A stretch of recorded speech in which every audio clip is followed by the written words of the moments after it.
गरुड़ पुराण 8वां अध्याय। जब आत्मा ने अपने पापों का फल भोग लिया, जब उसके भीतर सच्चे प्रायश्चित की अग्नि जल उठी, तब एक प्रकाश उसकी ओर बढ़ता है।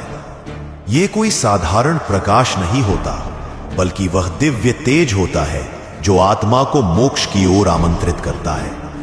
गरुड़ पुराण कहता है, जिस आत्मा ने मृत्यु के बाद नरक का अंधकार देखा, वही प्रकाश की कीमत समझ पाती है। इस अध्याय में आत्मा की सबसे पवित्र यात्रा शुरू होती है, मोक्ष की ओर। उसे अब उन मार्गों से गुजरना है जो न किसी साधारण आंखों से देखे जा सकते हैं, न किसी शब्द से पूरी तरह समझाए जा सकते हैं। यह वो क्षेत्र है जहां समय का कोई अस्तित्व नहीं, जहां केवल सत्य है और वही ईश्वर की उपस्थिति का अनुभव होता है।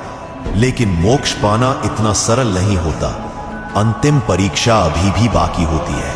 आत्मा से पूछा जाता है, क्या तू अपने हर कर्म की जिम्मेदारी लेने को तैयार है? क्या तू हर उस व्यक्ति को क्षमा कर पाई है जिसने तुझे दुख दिया?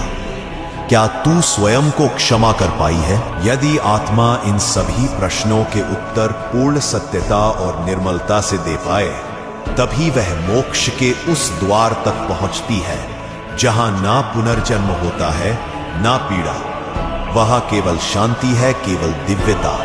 गरुड़ पुराण चेतावनी देता है, जो जीवन में सच्चाई से मुंह मोड़ता है, जो केवल शरीर के सुखों में डूबा रहता है, वह मोक्ष का अधिकारी नहीं बन सकता। इस अध्याय का उद्देश्य है हमें भय नहीं, चेतावनी देना है। एक चेतावनी की जीवन कोई खेल नहीं।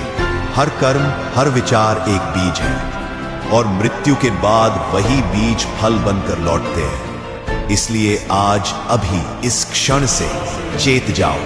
अपने जीवन को उस दिशा में मोड़ो जहां आत्मा मुक्त हो, जहां अंतःकरण शुद्ध हो। क्योंकि मृत्यु जब दरवाजे पर आएगी, तब पछताने का समय नहीं मिलेगा। गरुड़ पुराण का ज्ञान हमें इसीलिए मिला है ताकि हम अंधकार में रहते हुए भी प्रकाश की ओर बढ़े। अगर ये ज्ञान आपके हृदय को छू गया हो तो अभी सब्सक्राइब करें, क्योंकि आगे आने वाले अध्यायों में हम जानेंगे आत्मा की पुनः सृष्टि में भूमिका, यमलोक के और रहस्य और उस अंतिम सत्य को जो जीवन और मृत्यु दोनों से परे है। देखते रहिए, क्योंकि अगला अध्याय